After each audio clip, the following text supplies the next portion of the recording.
सखी, सलमान खान के बहन के विदाई होता हो। अरे हाँ ये सखी, आँख से आंसू गिरता, तनी विदाई गीत गावा ना। अमावा से नीक महुइया ए बाबा, अमावा से नीक महुइया ए बाबा, किया रे बाबा महुआनी लगी गईले कोच सजन लोभा घेरी अइले हो। अरे बाबा महुआनी लगी गईले कोच सजन लोभा घेरी अइले हो।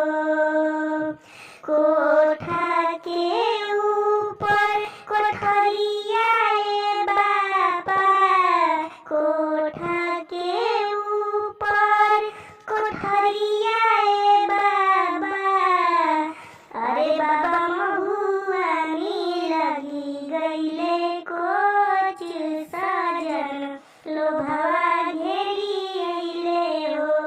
अरे बाबा महुआनी लगी गईले कोच